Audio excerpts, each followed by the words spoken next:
الہجر کی جگہ جاؤ تو صرف رونا اور عبرت حاصل کرنا، ورنہ تم بھی عذاب میں مبتلا ہو سکتے ہو۔ یہ ایک قوم تھی جو کہ چٹانوں کو تراشے ہوئے شہروں میں رہتی تھی۔ روایتوں کے مطابق قوم سمود حضرت صالح علیہ السلام کی عزت کرتی تھی اور ان پر بھروسہ بھی رکھتی تھی۔ السلام علیکم۔ آج کا موضوع ہے سورہ ہود اور حضرت صالح علیہ السلام کا واقعہ، کہ کس طرح ان کی قوم کے لوگوں کے اوپر اللہ تعالیٰ نے اللہ تعالیٰ نے ایک اونٹنی بھیجی اور پھر انہوں نے اس کو اللہ کے احکامات کی خلاف ورزی کرتے ہوئے قتل کر دیا۔ تو یہ سارا واقعہ آج بیان کریں گے، ویلاگ کو آخر تک ضرور دیکھیے گا۔ بسم اللہ الرحمن الرحیم۔ مدین صالح الہجر جسے کہتے ہیں، جو کہ آج کل سعودی عربیہ کی حجازی پہاڑوں میں واقع ہے، وہی شہر ہے جہاں حضرت صالح علیہ السلام کو بھیجا گیا تھا۔ قرآن میں اس جگہ کا نام الہجر بیان کیا گیا ہے، جو باتین کے ہجرہ شہر سے مطابقت رکھتا ہے۔ یہ شہر پہلی صدی عیسوی میں ایک تجارتی قافلوں کا ایک اہم مرکز تھا۔ یہاں کے لوگ بڑے پتھر تراش کر اپنے گھر اور مقبرے بناتے تھے، بہت ترقی کر چکے تھے اور بہت طاقتور تھے۔ مگر یہ جگہ ایک وقت ایسا بھی آیا کہ پوری طرح سے تباہ ہو گیا اور لوگ اسے چھوڑ کر اللہ نام کی ایک جگہ پر بس گئے۔ یہ بھی کہا جاتا ہے کہ حضرت صالح علیہ السلام کا نام کسی بھی پرانی تاریخی کتاب یا ابراہیمی اسکلپچر میں یعنی تورات اور انجیل میں نہیں ملتا، مگر قوم سمود کی تباہی کا واقعہ عرب میں مشہور تھا۔ قدیم عرب شاعری میں سمود کا ذکر ہر چیز کی فنا ہونے کی مثال دے کر کیا جاتا تھا۔ اللہ تعالیٰ فرماتا ہے کہ اور یہ ایک قوم تھی جو کہ چٹانوں کو تراشے ہوئے شہروں میں رہتی تھی، جو تبوک اور مدینہ کے درمیان عرب میں واقع ہے۔ یہ لوگ قوم عاد کے بعد آئے تھے، یا تو اللہ نے ان کی طرف ان کے بھائی صالح علیہ السلام کو رسول بنا کر بھیجا۔ ان کے بھائی صالح یعنی انہوں نے صرف اللہ کی عبادت کرنے کا حکم دیا۔ انہوں نے فرمایا، اسی نے تمہیں زمین سے پیدا کیا ہے۔ اس کا مطلب ہے کہ اللہ تعالیٰ نے تمہاری تخلیق زمین سے شروع کی، تمہارے باپ دادا آدم علیہ السلام کو اسی سے پیدا کیا اور تمہیں اس میں آباد کیا۔ اس کا مطلب یعنی اللہ نے تمہیں زمین میں رہنے، اس سے فائدہ اٹھانے کا موقع دیا۔ تم یہاں رہتے ہو اور اس سے اپنے فائدے کی چیزیں حاصل کرتے ہو، پھر اس سے مغفرت مانگو اور اسی کی طرف پلٹو، یعنی تمہارا مستقبل اسی کے ہاتھ میں ہے۔ بے شک میرا رب قریب ہے، دعا سننے والا ہے۔ اور جب میرے بندے تم سے میرے بارے میں سوال کریں تو کہہ دو کہ میں ان کے قریب ہوں، میں پکارنے والے کی پکار سنتا ہوں جب وہ مجھے پکارتا ہے۔ روایتوں کے مطابق قوم سمود حضرت صالح علیہ السلام کی عزت کرتی تھی اور ان پر بھروسہ بھی رکھتی تھی، مگر جب انہوں نے اللہ کی عبادت کا پیغام دیا اور شرک یعنی کہ بت پرستی سے انہیں منع کیا تو انہوں نے ان کا انکار کر دیا۔ انہوں نے کہا، اے صالح، ہم تم سے پہلے امید رکھتے تھے، مگر تم ہمیں ان بتوں کی عبادت سے روک رہے ہو جنہیں تمہارے باپ دادا مانتے تھے۔ ہمیں تمہاری بات پر شک ہے۔ حضرت صالح علیہ السلام نے قوم کو سمجھایا کہ اللہ نے انہیں طاقت اور ترقی دی ہے اور ان کو آزاد چٹانوں کو تراشنے کا ہنر بھی دیا ہے، مگر انہیں قوم عاد کا ذکر کرتے ہوئے انہیں ڈرایا کہ اس طرح عاد اپنی برائیوں کی وجہ سے تباہ ہو گیا، ویسے ہی تم پر بھی اللہ کا عذاب آ سکتا ہے۔ اللہ تعالیٰ بیان کرتے ہیں کہ جو مکالمہ حضرت صالح علیہ السلام اور ان کی قوم کے درمیان ہوا، اللہ ان کی جہالت اور ضد کا ذکر کرتا ہے۔ تم ہم میں بہترین شخص سمجھے جاتے تھے اس سے پہلے تک، ہم تمہاری سمجھداری اور عقل کو پسند کرتے تھے، مگر اب تم ایسی باتیں کر رہے ہو جو ہمیں عجیب لگتی ہیں۔ کیا تم ہمیں منع کرتے ہو ان چیزوں کی عبادت سے جو ہمارے باپ دادا کرتے آئے ہیں؟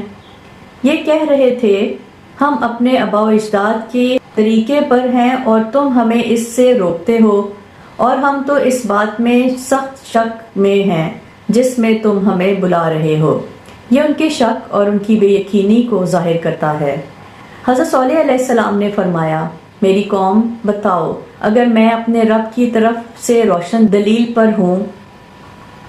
یہ اس بات کی طرف اشارہ ہے کہ جو پیغام میں تم تک لے کر آیا ہوں وہ حق ہے اور مجھے اس پر یقین ہے، اور اس نے مجھے اپنی طرف سے ایک رحمت بھی عطا کی ہے۔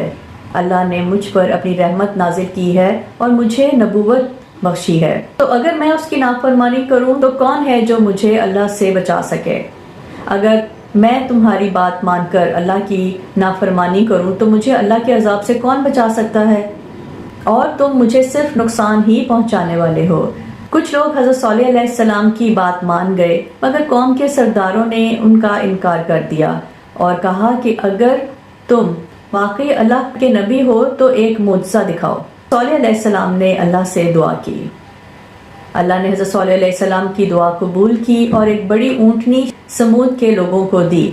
یہ اونٹنی ایک برکت والی اونٹنی تھی جو دودھ دیتی تھی۔ ایک دن سمود کے لوگ پانی پیتے اور ایک دن یہ اونٹنی پانی پیتی۔ یہ اللہ کی طرف سے ایک عظیم نشانی تھی۔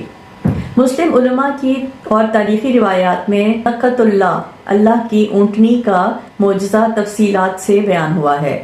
حضرت صالح علیہ السلام نے اپنی قوم کو ایک پہاڑ کے پاس بلایا۔ ان کے سامنے ایک چٹان 2 حصوں میں ٹوٹ گئی اور اس میں سے ایک بڑی سی اونٹنی نکل آئی۔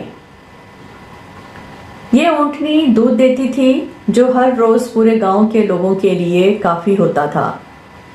ایک لڑکا جو بچپن سے ہی برا تھا، بڑا ہو کے اونٹنی کو قتل کرنے کی سازش کا حصہ بنا، لیکن کچھ لوگوں نے تکبر اور حسد کی وجہ سے اونٹنی سے نفرت کرنا شروع کر دی۔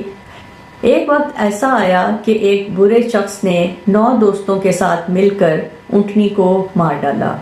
اونٹنی کا بچہ ایک پہاڑ کی چوٹی پر چلا گیا اور 3 دفعہ چیخا۔ جب حضرت صالح علیہ السلام کو اس بات کا پتہ چلا تو انہوں نے کہا، اب صرف 3 دن مزید تم لوگوں کو جینے کی اجازت ہے، پھر تم پر اللہ کا عذاب آئے گا۔ پہلے دن لوگوں کے چہرے زرد پڑ گئے، دوسرے دن لال اور تیسرے دن سیاہ ہو گئے۔ تیسرے دن اللہ کا عذاب آیا۔ ایک زوردار زلزلہ اور چیخ نے پوری قوم سمود کو تباہ کر دیا۔ صرف حضرت صالح علیہ السلام اور ان کے کچھ ماننے والے لوگ بچ گئے۔ اللہ نے قرآن میں فرمایا، اور انہیں ایک سخت چیخ نے آ پکڑا اور وہ اپنے گھروں میں الٹے پڑے رہ گئے۔ مسلم علماء اور تاریخی روایات میں ناقۃ اللہ یعنی اللہ کی اونٹنی کا معجزہ تفصیل سے بیان ہوا ہے۔ حضرت محمد صلی اللہ علیہ وآلہ وسلم نے فرمایا، جب تم مدین صالح الحجر کی جگہ جاؤ تو صرف رونا اور عبرت حاصل کرنا، ورنہ تم بھی عذاب میں مبتلا ہو سکتے ہو۔ آج بھی مدین صالح ایک عبرت کی جگہ ہے جہاں اللہ کا عذاب نازل ہوا تھا۔ یہ جگہ ہمیں یہ سبق دیتی ہے کہ اللہ کے معجزے کو رد کرنا تباہی کا سبب بنتا ہے۔ تکبر اور شرک کسی بھی قوم کی تباہی لا سکتا ہے۔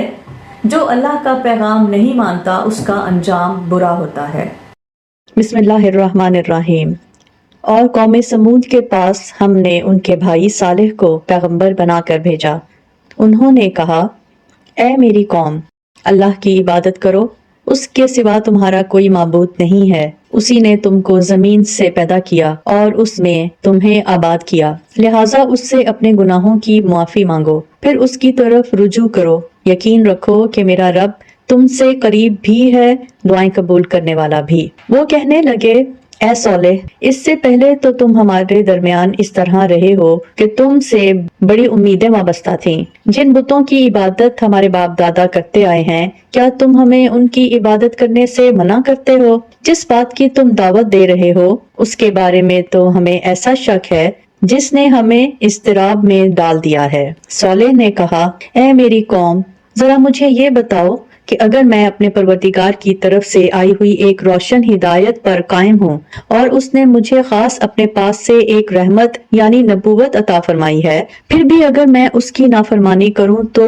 کون ہے جو مجھے اللہ کی پکڑ سے بچا لے؟ لہٰذا تم میرے فرائض سے روک کر بربادی میں مبتلا کرنے کے سوا مجھے اور کیا دے رہے ہو؟ اے میری قوم، یہ اللہ کی اونٹنی تمہارے لیے ایک نشانی بن کر آئی ہے، لہٰذا اس کو آزاد چھوڑ دو کہ یہ اللہ کی زمین میں کھاتی کھاتی پھرے اور اس کو برے ارادے سے چھونا بھی نہ، کہیں ایسا نہ ہو کہ تمہیں عنقریب آنے والا عذاب پکڑ لے۔ پھر ہوا یہ کہ انہوں نے اس کو مار ڈالا۔ چنانچہ صالح نے کہا کہ تم اپنے گھروں میں 3 دن اور مزے کر لو، اس کے بعد عذاب آئے گا، اور یہ ایسا وعدہ ہے جسے کوئی جھوٹا نہیں کر سکتا۔ پھر جب ہمارا حکم آ گیا تو ہم نے صالح کو اور ان کے ساتھ جو ایمان لائے تھے ان کو اپنی خاص رحمت کے ذریعے نجات دی اور اس دن کی رسوائی سے بچا لیا۔ یقیناً تمہارا پروردگار بڑی قوت کا، بڑے اقتدار کا مالک ہے۔ اور جن لوگوں نے ظلم کا راستہ اپنایا تھا ان کو ایک چنگھاڑ نے آ پکڑا، جس کے نتیجے میں وہ اپنے گھروں میں اس طرح اندھے پڑے رہ گئے جیسے کبھی وہاں بسے ہی نہ تھے۔ یاد رکھو کہ سمود نے اپنے رب کے ساتھ کفر کا معاملہ کیا تھا، یاد رکھو کہ بربادی سمود کی ہی ہوئی۔